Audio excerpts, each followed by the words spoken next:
Tarde está no ar o programa Atualidade.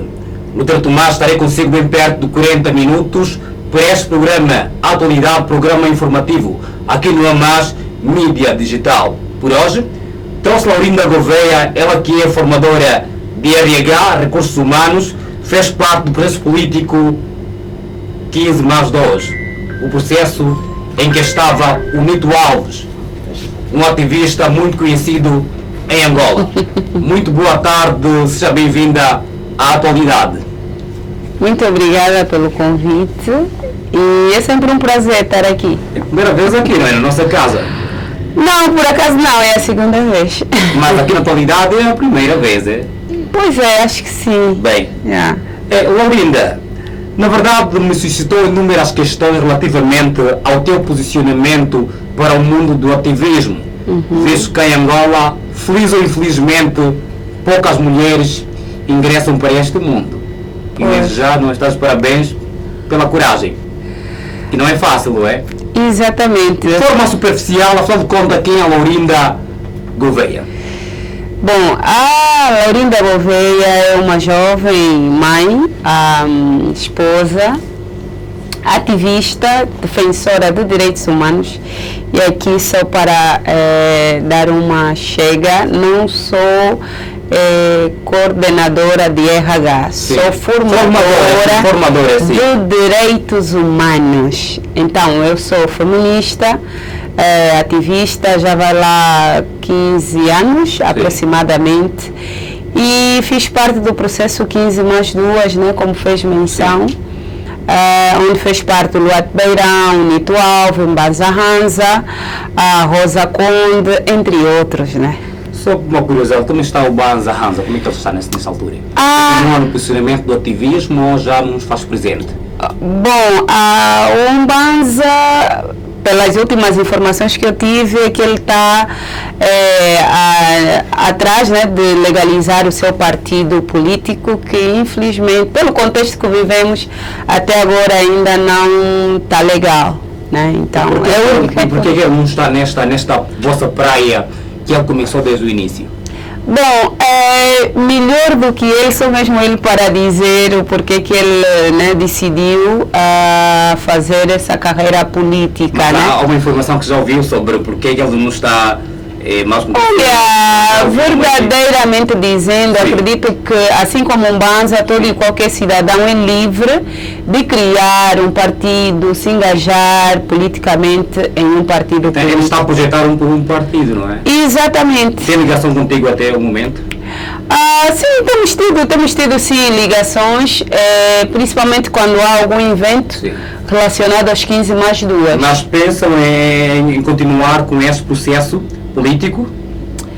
Bom, como o nome já diz, é mesmo um processo político que terminou, porque a situação dos 15+2 aconteceu em 2015. Sim.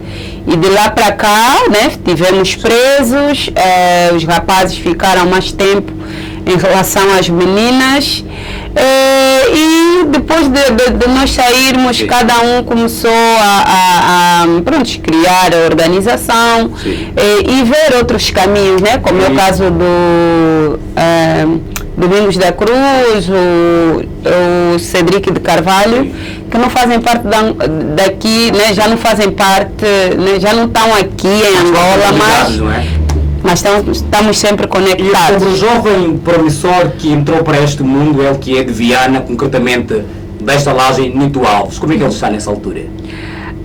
Bom, sobre o Nito Alves, na verdade, tenho pouca informação. Sim. Muito embora nós tivemos uma relação, né? Mas é amorosa, conjugal, uma relação simplesmente de trabalho. Amorosa! Muito bom. De lá para cá, prontos, o Nito praticamente não tem estado muito ativo no ativismo. Não sei, né, o que é que se passa. Mas o seu estado físico está bem, psicológico também? Bom, as imagens mostram que não, né? Mas ele diz que está bem. As imagens mostram que ele não está bem. Mas ele está bem fisicamente, psicologicamente, pelo que viste nas imagens. Qual é a tua conclusão, não é? Como alguém que já viveu com ele há há muito tempo, conviveu com ele neste mundo. Conheço, e tem uma mínima noção sobre o posicionamento dele ou o estado dele de saúde, pelo que as imagens refletem. Bom, pelo que as imagens refletem, na verdade, o Nito não está bem. Sim. Mas praticamente ele não aceita ajuda. Os membros dos 15, não é? Mais duas já pensaram em ajudar? Olha, muitas vezes, tanto até que de alguma forma as pessoas têm sido bastante injustas com o grupo, né, dos 15 mais duas, alegando que nós abandonamos o Nito Alves, mas nós em nenhum momento abandonamos o Nito Alves, simplesmente ele é adulto e como uma pessoa adulta sabe qual é o melhor caminho para ele. Então, infelizmente, nós não conseguimos obrigar o Nito a receber a nossa ajuda. E também diziam as pessoas que o David Mendes era padrinho, não é? Ou é padrinho do Nito Alves, isso é verdade? Corrobora com a sim, ele chamava de padrinho, mas além disso, o David Mendes é que foi o nosso advogado, ou seja, no processo 15 mais 2, além do escritório do Luiz, do Nascimento e do Sr. Michel, estava também o Dr. David Mendes. Sim. E os que aceitaram ficar com David Mendes, né, ficaram. Sim. E os que não quiseram, ficaram com outros advogados. Como está a vossa relação nessa altura com David Mendes? Bom, a nossa relação, pronto, eu além da questão de advocacia, nunca tive qualquer relação, né, de amizade ou de aproximação com ele.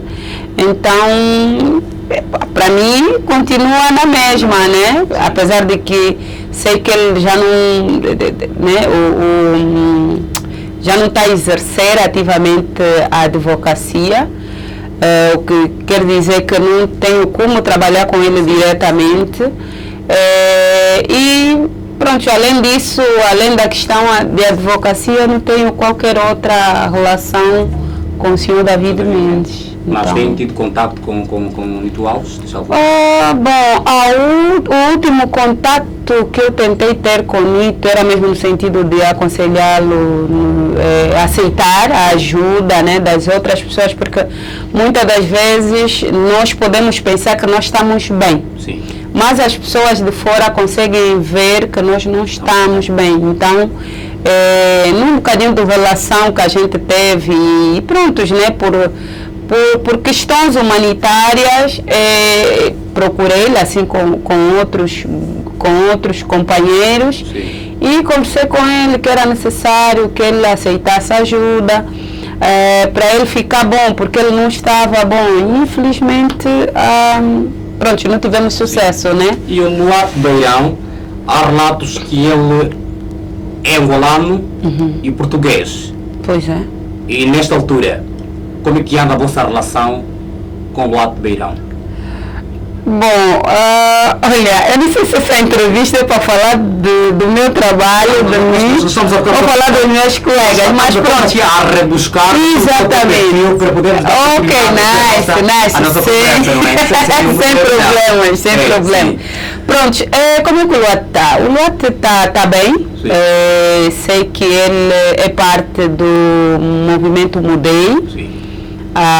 E também parte da Handeka, né, que é uma organização que praticamente foi fundada depois de nós sairmos da cadeia, né? Mesmo o Banza Hanza fazia parte. Sim. E tantos outros companheiros dos 15 mais 2.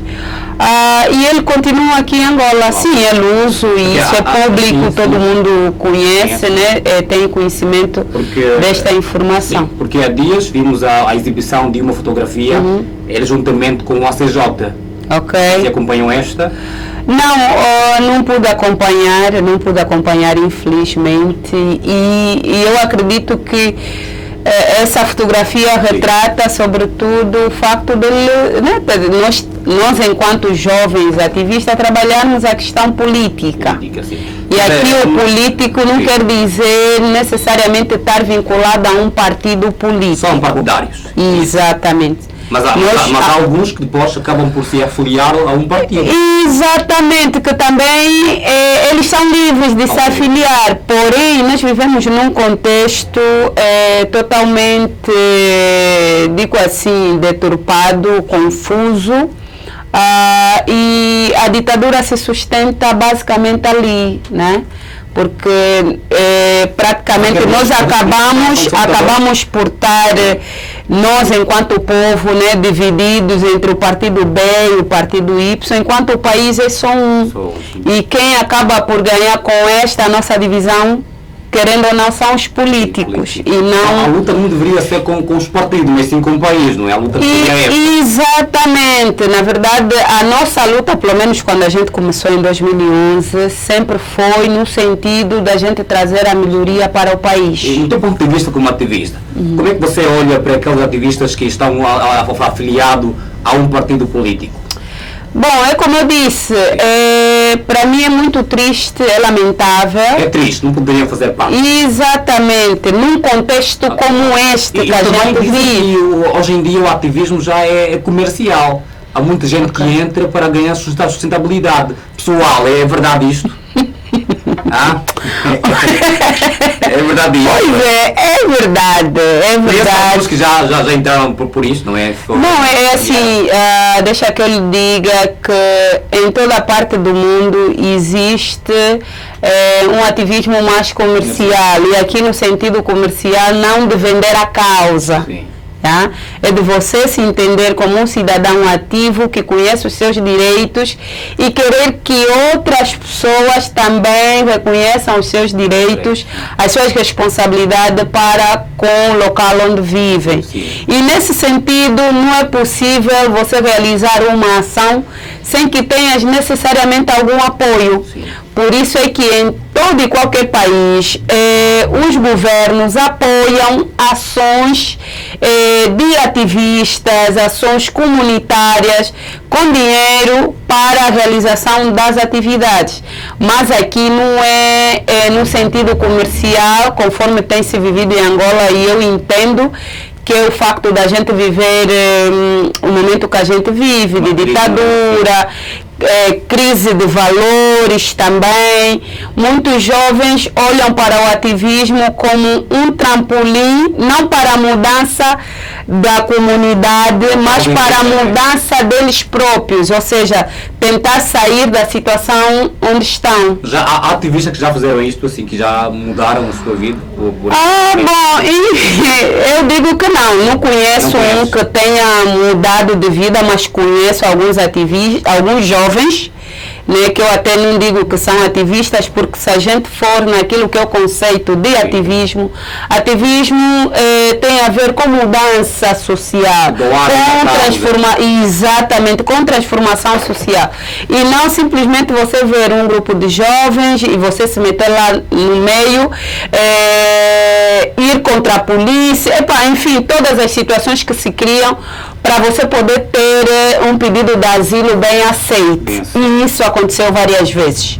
Muitos jovens viram no ativismo como um caminho para poderem asilar, ou seja, fazer o nome, ir contra a polícia, para que a polícia depois tome outra reação e usar aquelas imagens, aquelas fotografias fora para o pedido de asilo. Isso eu sei que é lamentável, mas tem acontecido. Pode citar o nome de alguns, se é possível? Bom, não estou autorizada para citar qualquer nome. Também fosse, também não problema, sempre estamos à vontade, além da Gouveia, é sempre um prazer.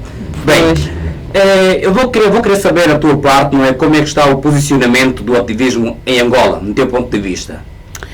Bom, é com muita dor, né, mas eu digo que o ativismo está muito mal. Está a decair. Não é que esteja a decair. Eu entendo. Não entendo? No feminismo ou no coletivo? Não, no coletivo, porque o ativismo feminista não deixa de ser ativismo como tal. Então, eu vejo que há uma decadência total do ativismo, que começou mais ou menos na altura da morte do Inocêncio de Mato, depois daquele momento houve uma decadência porque muitos jovens entraram para ações de rua, não propriamente no ativismo. Né? E muitos desses jovens vieram, conforme eu já disse atrás, vieram com seus interesses. Epá, eu vou me promover, vou catapultar a minha imagem, depois vão vir me corromper, se me corromperem, eu vou aceitar. E há muitos que aceitaram. Exatamente, muitos. Bem, então entra de uma forma estratégia. É para ver se tem um asilo, uma viatura talvez, estabilizar. Exatamente. Mas o real ativismo não é isto, não é vender a causa, não é? Não, nem é necessariamente, não é isto. E por que muitos fazem isso? É a fome. Então, tu já quer dizer com isso que a fome é um dos fatores que leva muitos jovens a entrarem para o ativismo. Exatamente, de alguma forma, e eu estou aqui mesmo a fazer essa divisão, né? De 2020 para cá, o ativismo teve essa decadência, porém não quer dizer que anteriormente o ativismo não tinha as suas dificuldades ou desafios. O crescimento é maior. Mas de lá para cá o crescimento foi maior.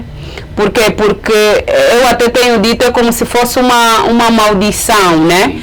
Porque desde o momento que os jovens que decidiram lutar, morreu um companheiro, e mesmo na época, estando o corpo exposto no hospital, esses jovens se reúnem com quem, vamos lá dizer, mandou matar ou matou o seu companheiro. Não tem como a causa estar bem, tá vendo? Por quê? Porque o companheiro que morreu fazia parte da causa, independentemente de lhe conhecermos ou não, mas é um jovem que saiu à rua, que assim como nós, também estava revoltado com a situação do país. Estes casos que acontecem muitas vezes, que a morte do sofrimento de alguns ativistas, muitos dizem que é pelo caso dos ativistas não respeitarem, não é, as autoridades, porque comentam muito que a polícia não tem agido de forma certeira nas manifestações e também que os ativistas não têm agido de forma certeira nas manifestações. Agora, de forma assim específica, quem está a errar para que haja esses problemas de morte e também de ferimento? Bom, na verdade, o que acontece? Nós temos uma polícia que não respeita os direitos humanos. A polícia em Angola não respeita os direitos humanos, não respeita a integridade física dos cidadãos. E será que não tem uma formação para tal? Porque... Bom, tem existido algumas formações. Eu sei que, por exemplo, a Mosaico, que é o Instituto pela Cidadania em Angola, pertencente, sobretudo, com um cariz católico, tem dado alguns workshops à própria Polícia Nacional, mas ainda assim a polícia continua a ter a postura que tem. Mas a gente novamente entende porque nós vivemos num país e que se a gente não assume que nós vivemos num país ditatorial, nós não vamos ultrapassar essa problemática, tá vendo? Porque a polícia, por um lado, ganha porcamente mal, desculpa a expressão, e quando ele vai para a rua, ele não olha para o cidadão, para o manifestante, como um ser íntegro como ele. Ele olha como alguém que quer receber ou que quer mudar as estruturas. E isso complica aquilo que é a estrutura deles psicológica, né? E também temos o facto de termos vivido 30 anos de conflito armado, e isso faz com que muitos dos nossos agentes carregam essa história, porque aquela pessoa que passa por traumas profundos, quer dizer, para ele sair daquela situação, ele tinha que passar por terapias. E nós em nenhum momento passamos por isso. Ou seja, né, houve a retirada do colono, fisicamente, né? Sim. Porque espiritualmente ele está ali, eles é que mandam. Então, Eles, como continua a influenciar a colonização não parou. Atualmente estamos a ver um novo colonialismo, não está com isso. Exatamente, exatamente. O colono saiu, entre aspas, mas continua a ter o comando sobre as nossas consciências. A escravizar o angolano. Exatamente. Porque praticamente, se a gente for a ver, quem comanda a própria geopolítica angolana não é o angolano, porque o angolano não quer que, por exemplo, a política continue conforme está. Quando vai para a rua... Tem medo de falar, muitos têm medo. Sim, mas esse medo é por quê? E não é o vosso caso. Pronto, não é o meu caso, Sim. né? Passei por coisas, por situações que me tornaram corajosa. Forte. Exatamente. Mas não é o prima de todos, ou de todas as mulheres. Orinda, falou aqui sobre o posicionamento da polícia e não falou dos ativistas. Pois, eu ia terminar, mas tu cortaste.